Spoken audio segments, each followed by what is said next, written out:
everyone, today we're making Korean sweet potato cake. We bought a lot of potatoes, so we have to find yummy ways to use them, so we're going to try and make a cake. If you're new to cake making and decorating, don't worry, we are too. This is a casual cake, nothing fancy.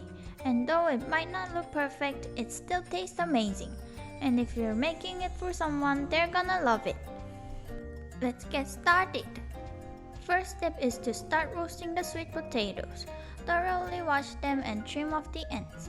Optionally slice a few thin pieces for garnish. Then place everything on a sheet pan and roast until fork tender. While they roast, we can pretty much do everything else. Starting with the cake. In a bowl, combine 225 grams of eggs, 110 grams of sugar, 20 grams of honey, and 1 gram of vanilla. Then we're going to place it on top of a bowl of boiling water and mix until it reaches about 40 degrees Celsius or 100 Fahrenheit.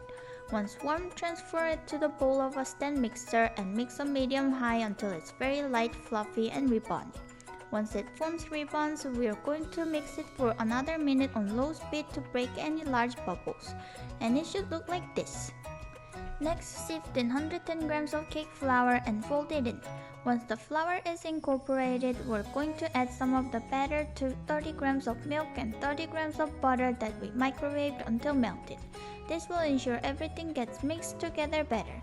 Then add the mixture back and fold it in until mixed well.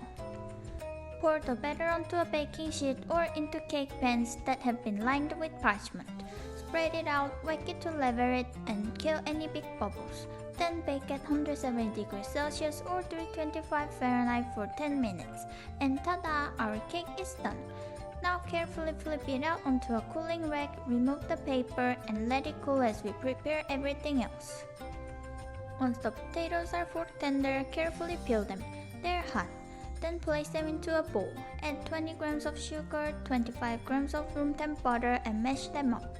Once mashed, we're going to mix in 120 grams of milk. Then optionally, we're going to pass this through a sieve so it's a bit smoother. Next, we're going to make whipped cream for both the sweet potato cream for the inside and the regular whipped cream for the outside. So into a bowl goes 375 grams of heavy cream and 35 grams of sugar.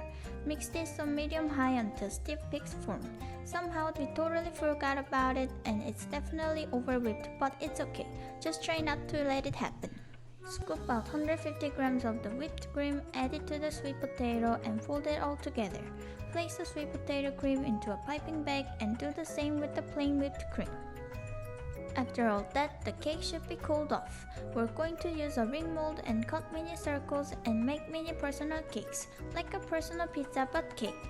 You can choose whatever size and shape you'd like or make a rolled cake.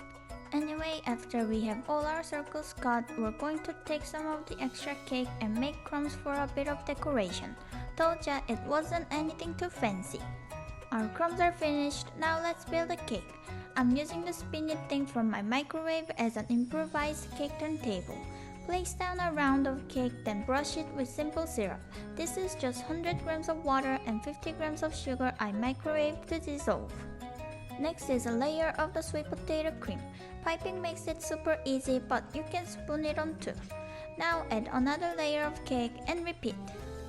Once the last layer is on top, we're not going to add the syrup.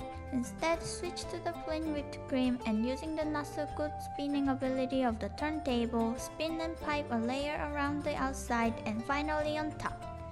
Next, using an offset spatula or a butter knife, if that's all you have, smooth the lines of cream together and fill in any holes along the top and then the sides.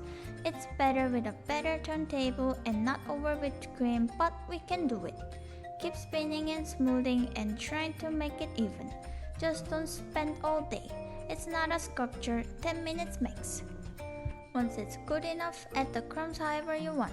You can add it to the top or the sides or all over if you really want. It'll cover up all the not so good spots. Finally, add a slice of the sweet potato for garnish, and here is our version of a Korean sweet potato cake. It's not perfect, but it's pretty good for an amateur. And here's a mini slice just for show, but let's be honest, it's not really for sharing. Waha! Our cream inside kinda disappeared when we cut it, but it's there, and it's so yummy. The sweet potato is subtle but definitely there. We highly recommend you try it. And maybe the best part is if you really messed up, there's still at least 2 other mini cakes to make and practice on.